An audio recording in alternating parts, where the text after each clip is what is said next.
wonderful travel poetry, wonderful erotic poetry, often with a little bit of political awareness.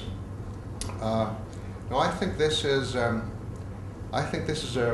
we're in the presence here of a major poet. I think very much by Eliot's account of what makes a major poet, meaning that you need to read a lot. That on Eliot's view, a minor poet can be represented in anthologies, whereas a major poet, you have to really read a whole lot to appreciate what they're up to. And so it's my pleasure to introduce Nate Mackey, who I think is a major poet and also a major human being. Okay. Well, thank you for those remarks, Richard. It's a pleasure to speak to this audience, and the title that my talk was given is Notes on Splay Anthem. And it's really a preface that I wrote for the book Splay Anthem, which is my fourth book of poems, preceded by Eroding Witness, School of Udra, and What Said Seraph. And Splay Anthem, which will be out in a couple months, I think, continues the series that are called Song of the Andumbulu and Mu, and that I read from yesterday. I read, I think half the reading yesterday was from Splay Anthem, and then half from more recent work. So what I'm going to do is read you the preface that I wrote for the book this past summer at the request of my publisher, who said, well, would you consider doing this? And I considered it, and then came up with a few pages. So these are the notes on Splay Anthem that I'll read. And I've actually got something that won't be in the book that I added this morning, a kind of coda.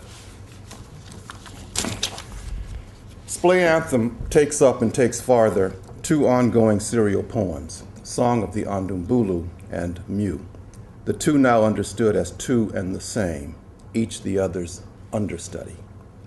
Each is the other, each is both, announcedly so in this book by way of number, in earlier books not so announcedly so. By turns visibly and invisibly present, each is the other's twin or contagion. Each entwines the other's crabbed advance. Each entwines the other's crabbed advance. They have done so announcedly from the beginning. They have done so unannouncedly from the beginning, shadowed each other from the outset, having a number of things in common, most obviously music. Each was given its impetus by a piece of recorded music from which it takes its title, the Dogon Song of the Andumbulu in one case, Don Cherry's Mu first part and Mu second part in the other. Francois Didio, in the liner notes to Les Dogon, his 1956 recording of Dogon music for Disco Kora, says the Song of the Andumbulu is addressed to the spirits.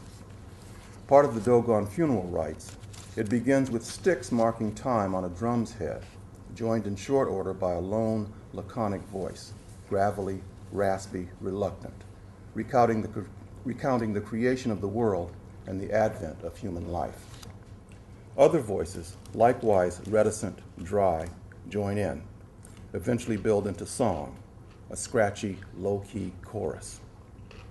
From time to time, a yodeling shriek breaks out in the background. Song subsided, another lone voice eulogizes the deceased, reciting his genealogy, bestowing praise, listing all the places where he set foot while alive, a spiral around the surrounding countryside. Antelope horn trumpets blast and bleat when the listing ends, marking the entry of the deceased into the other life, evoking, Didio writes, the wail of a newborn child, born into a terrifying world. Multi-instrumentalist Don Cherry, best known as a trumpeter, includes voice among the instruments used on the Mu albums and resorts to a sort of dove coo baby talk on one piece, Teo Teo Khan, emitting sounds that might accompany the tickling of a baby's chin, if not be made by the baby itself. It recalls Amiri Baraka's comment on hearing a John Coltrane solo that consisted of playing the head of confirmation again and again, 20 times or so, like watching a grown man learning to speak. In both cases, as with the Dogon trumpet blast, and as it's put in Song of the Andumbulu 58, one is back at some beginning, some extremity taking one back to animating constraint. The antelope horn trumpet's blast and bleat, Cherry's ludic warble, and Train's recursive quandary are variations on music as Gnostic announcement, ancient rhyme, that of end and beginning, Gnostic accent or note that cuts both ways. But not only music. Mu, in quotes to underscore its what-saidness, is also lingual and imaginal effect and affect, myth and mouth in the Greek form muthos that Jane Harrison, as Charles Olson was fond of noting, calls a re-utterance or pre-utterance, a focus of emotion, surmising the first muthos to have been simply the interjectional utterance mu. Mu is also lingual and erotic allure, mouth and muse. Mouth not only noun but verb, and muse likewise, lingual and imaginal process, prod and process. It promises verbal and romantic enhancement, graduation to an altered state, momentary thrall translated into myth. Proffered from time immemorial, poetry's perennial boon, it thrives on quixotic persistence. The increment or enablement language affords, promise and impossibility rolled into one, annuncia, nunca. Mu carries a theme of utopic reverie, a theme of lost ground and elegiac allure, recalling the Atlantis-like continent Mu, thought by some during the late 19th century and early 20th century to have existed long ago in the Pacific.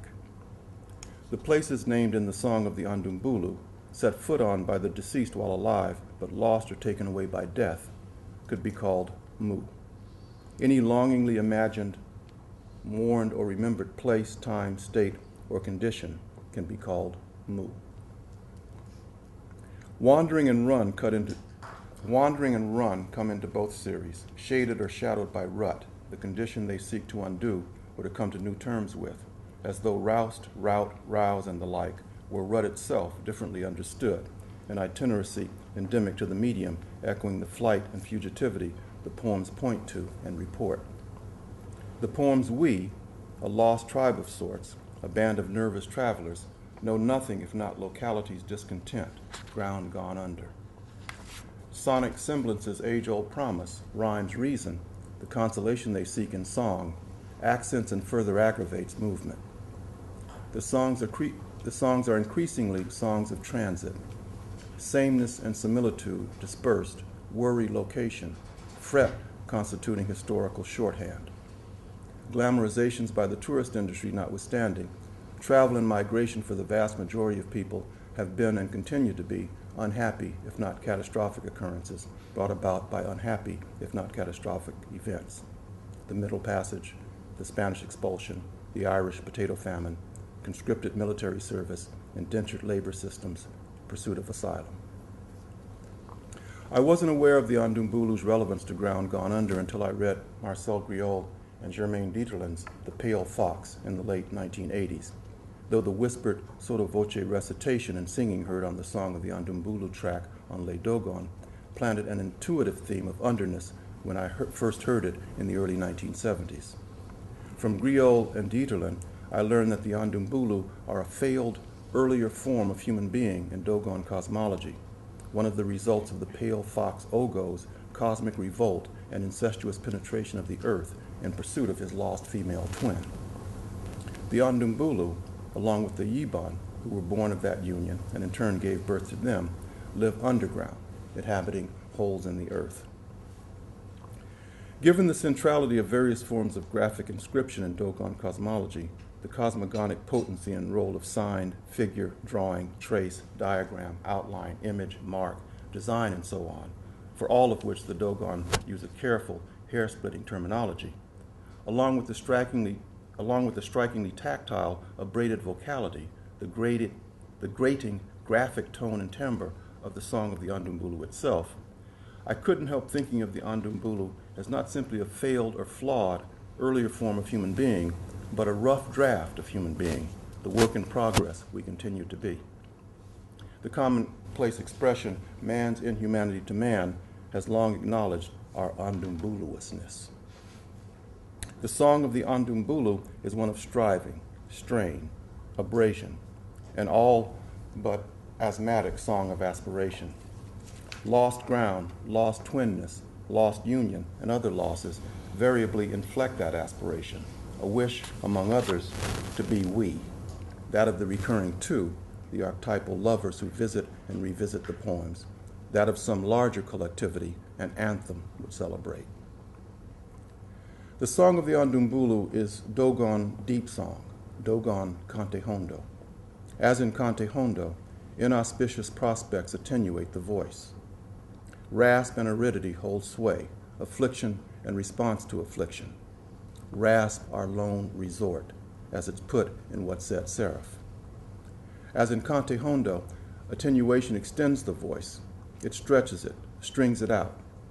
A subjection to qualm and qualification is the semantic equivalent of such attenuation, rubs accretion, as it's called in Sound and Cerement, one of the poems in the book. Strain and abrasion played out as predication. Rub a kind of erasure, statement backtracks or breaks off, ellipses abound, assertion and retraction volley, assertion and supplementation, addition, subtraction, revision, conundrum, nuance, amendment, tweak. This too is a kind of movement, a kind of mobility, an aspect of ground gone under, loss or lack of assurance. Serial form lends itself to Andumbuluous liminality, the draft unassured extension knows itself to be.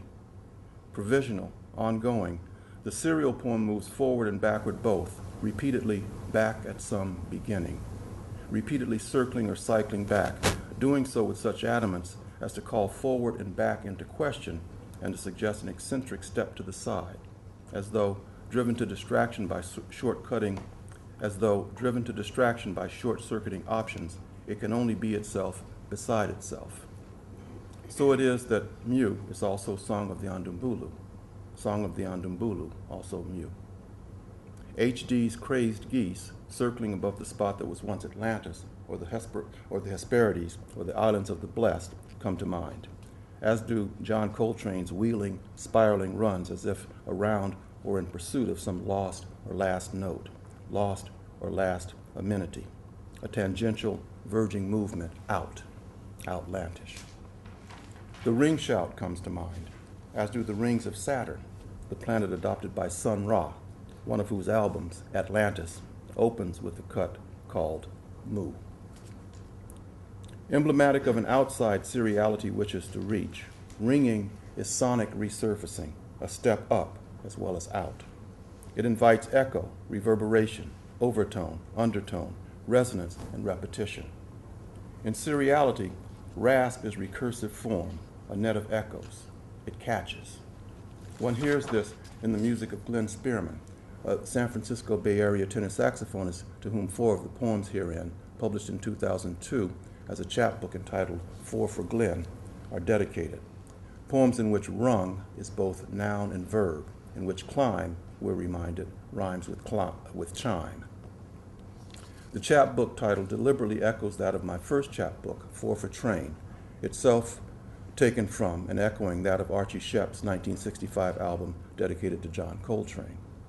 Appropriately so, as Spearman, who died in 1998 at age 51, was a saxophonist in the Coltrane tradition, a tradition worked and ramified by such musicians as Shepp, Albert Ayler, whose music was likened to a Salvation Army band on LSD, as relevant a gloss on splay anthem as any, Pharoah Sanders, and, of particular importance to Spearman, Frank Wright, with whom he studied and worked in Paris in the 1970s.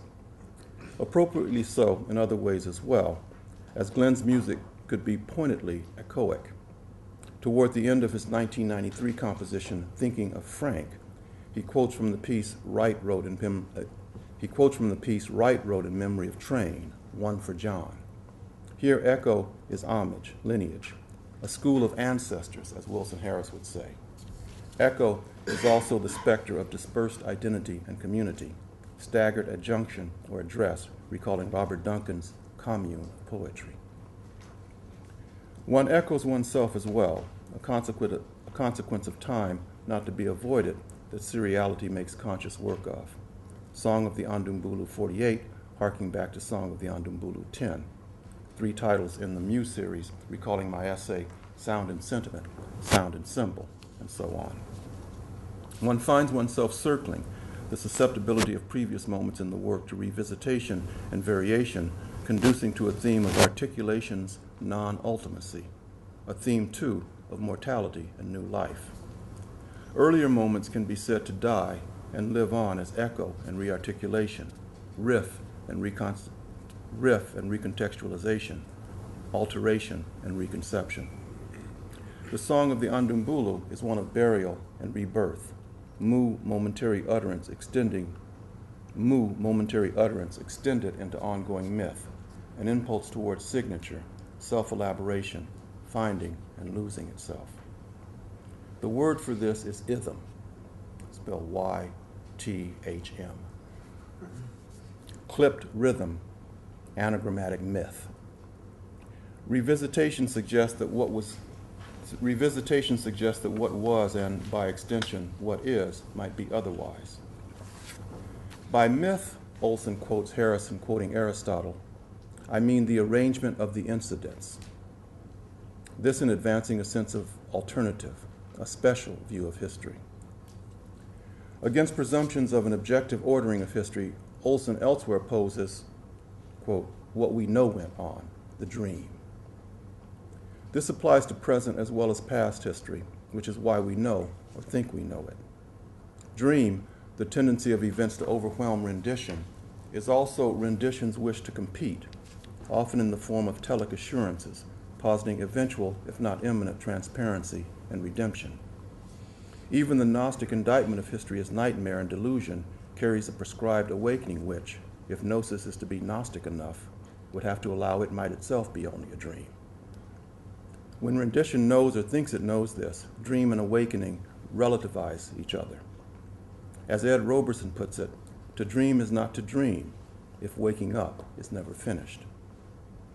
When rendition knows or thinks it knows this, awakening to rather than from the dream is as close as one gets, and even in subscribing to a salvific history, any march events can be said to comprise can only be crab-like, splay. As much the condition the poem aspires to as music, dream can be so much and mean so much, one wonders what waking up offers. The inhabitants of Atlantis are said to have been dreamless, which presumably means they were happy without discontent. But the Aranda of Australia, the subject of Geza Roheim's The Eternal Ones of the Dream, a book important to Duncan's HD book, actively seek to remain in the dream, to be in more than one place at a time. Dream time, Al-Chiringa, is a way of enduring reality, the fact that dream itself borders on dread notwithstanding, the fact that it's nightmare, more than bordering, it crosses over, notwithstanding. It is also a way of challenging reality, a sense in which to dream is not to dream, but to replace waking with realization, an ongoing process of testing and contesting reality, subjecting it to change or a demand for change. Dream, too, is a school of ancestors, one of the altered states in which the dead reappear, one of such states the we in these pages pursue. The Aranda word for dream also means ancestor. Among the Dogon, elders get drunk on millet beer, into which the souls of the disgruntled dead have crept. These are the dead who have not yet been properly laid to rest by their surviving kin, those for whom the required rites have not yet been performed, the required altars not yet built, the attendant libations not yet poured. They get into the beer, under whose influence the elders accost the community with insults and accusations, openly muttering abuse along the streets, in the marketplace, and elsewhere. The dead are dying of thirst, they say, a reminder intended to make its way to the kin in question. This pronouncement has echoed and been revisited and varied in poems going back to Song of the Andumbulu 1, an echo that continues in Splay Anthem, suggesting not only debts to history or the dead or the past, a neglect of history or the dead or the past, but other non-observances only an alteration of mind might set right. Could the dead are dying of thirst apply to the living dead wanting to awake, wanting more life, wanting more from life? An appetite for acknowledgement and the change it can bring drives Ondumbulu's we. This thirst or demand or desire sounds a sometimes dark note, a note whose not yet fulfilled promise bends it, turns it blue. A desperate accent or inflection runs through seriality's recourse to repetition, an apprehension of limits we find ourselves up again and again and again. An apprehension of limits we find ourselves up against again and again, limits we'd get beyond if we could. This qualifies the promise of advance and possibility the form otherwise proffers, the feeling for search it's conducive to, complicated by senses of constraint. Circularity, a figure for wholeness, also connotes boundedness. Recursiveness can mark a sense of deprivation fostered by failed advance, a sense of alarm and insufficiency pacing a dark, even desperate measure. But this dark accent or inflection issues from a large appetite, or even a utopic appetite, or better, invoking Duke Ellington's neologism, a bluetopic appetite. Seriality's mix of utopic ongoingness and recursive constraint is bluetopic, an idealism shaped or shaded by blue in-between foreboding, blue dystopic apprehension of the way the world is. Recursiveness, incantatory insistence, is liturgy and libation, repeated ritual sip, a form of sonic observance aiming to undo the obstruction it reports. It plies memory, compensatory possession, reminiscent regard and regret. The dead are dying of thirst I first read around the time I read a line of Edward Dahlberg's that I tend to hear it in conversation with. Memory is our day of water, tutored by want. I hear it in conversation with Robert Creeley's reading of Dahlberg's Opera Sue as well. It means, Creeley writes, that we remember what we have because we do not have it. Recursion is conjunctive deprivation and possession, phantom limb, as if certain aroused and retained relations among consonants and vowels and progressions of accent were compensatory arms we reach with, compensatory legs we cross over on. Thus the chronically resided in, repeatedly arrived at, nub.